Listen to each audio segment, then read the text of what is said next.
নমস্কার বন্ধুরা, সকলে নিশ্চয়ই ভালো আছেন, সুস্থ আছেন। দেখতে দেখতে বেশ শীতটা চলে গেল আর গরমও এসে গেল। এই হালকা গরমে কিন্তু একটু হালকা পাতলা রান্না খেলে কিন্তু স্বাস্থ্যের জন্য ভীষণ ভালো আর মুখের রুচিও কিন্তু বজায় থাকবে।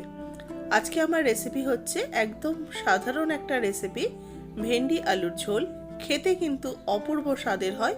এটা রুটি পরোটা দিয়েও যেরকম ভালো লাগবে, আপনারা এটা ভাতের সাথেও কিন্তু সার্ভ করতে পারেন। রেসিপিটা ভালো লাগলে অবশ্যই একটা লাইক, শেয়ার, কমেন্টস করতে ভুলবেন না। নতুন বন্ধু হয়ে থাকলে চ্যানেলটাকে অবশ্যই করে সাবস্ক্রাইব করে নিয়ে পাশে থাকা বেল আইকনটা প্রেস করে দেবেন। তাহলে আমি যখনই কোনো রেসিপি আপলোড করব আপনাদের কাছে তার নোটিফিকেশন পৌঁছে যাবে। নতুন বন্ধুদের স্বাগত জানিয়ে পুরনো বন্ধুদের পাশে থাকার জন্য ধন্যবাদ জানিয়ে শুরু করব আজকের রেসিপি। Welcome to মিমিজ recipes. এখানে আমি কিছু সবজি নিয়েছি ঢেঁড়স, একদম ছোট কচি ঢেঁড়স নিয়েছি, তার সাথে নিয়েছি আলু আর নিয়েছি পেঁয়াজ এখানে একখানা রয়েছে। এবার মূল রান্নাটায় চলে যাই। প্রথমে কড়াইতে দিয়ে দিচ্ছি সর্ষের তেল 1 চামচের মতো। তেলটা ভালো করে গরম হয়ে গেলে এর মধ্যে ছোট ছোট কচি ভেন্ডিগুলো একটু ভেজে নেব। এখন এই বাজারে কিন্তু একদম ছোট ছোট কচি ভেন্ডিগুলো উঠেছে। এগুলো কিন্তু খেতে ভীষণ ভালো হয় আর খুব নরম হয়, রান্না করতেও কিন্তু খুব বেশি সময় লাগে না। হালকা করে একটু ভেজে নিচ্ছি যাতে ভেন্ডির মধ্যে এই লোট ব্যাপারটা না থাকে।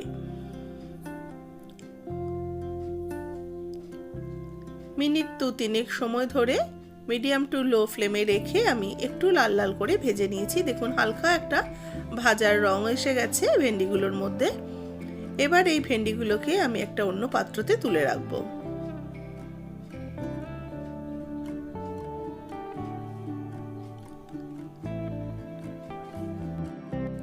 এবার আবারও কড়াইতে 1 চামচের মতো তেল দিয়ে দিলাম। তেলের মধ্যে ফোড়ন দিয়ে দেবো 5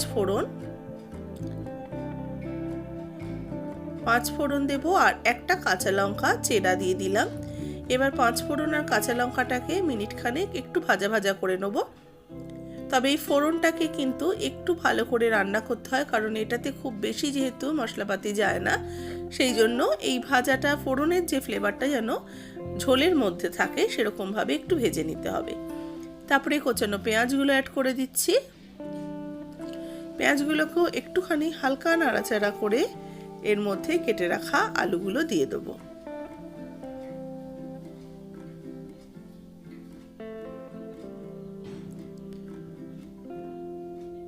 ভেন্ডিগুলো যেহেতু লম্বা, সেই জন্য আলুগুলোকেও আমি একটু লম্বা পাতলা করে কেটে নিয়েছি। আলু দেওয়ার পরে আলু আর পেঁয়াজ একসাথে একটু ভাজা ভাজা করে নিচ্ছি।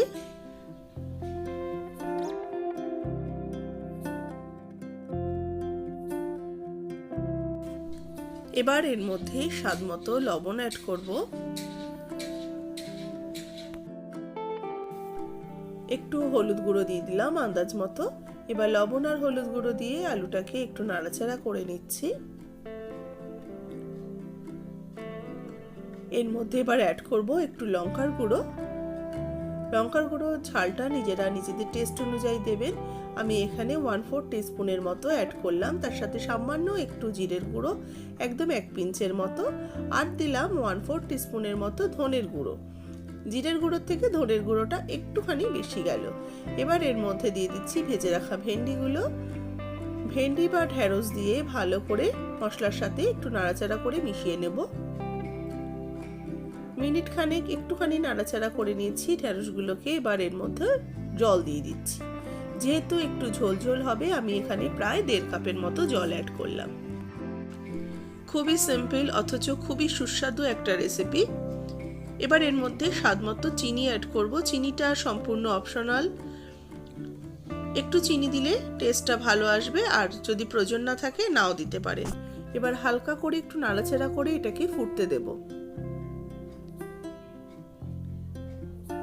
ঝোলটা দেখুন ফুটে উঠেছে। আমি ভালো করে মিনিট 2 হাই ফ্লেমে রেখে ফুটিয়ে নিয়ে ঝোলটাকে একটু ঘন করে নেব। আলু ভেন্ডি ভালো করে সেদ্ধ হয়ে গেলে এটাকে নামিয়ে পরিবেশন করে নিচ্ছি। একদম রেডি হয়ে গেছে। খুব সহজ একটা রান্না, ভেন্ডি আলুর ঝোল। রেসিপিটা যদি ভালো লাগে অবশ্যই লাইক শেয়ার করবেন, আর নতুন বন্ধু হয়ে থাকলে চ্যানেলটাকে সাবস্ক্রাইব করে নেওয়ার অনুরোধ রইল, পাশে থাকা বেল আইকন সমেত।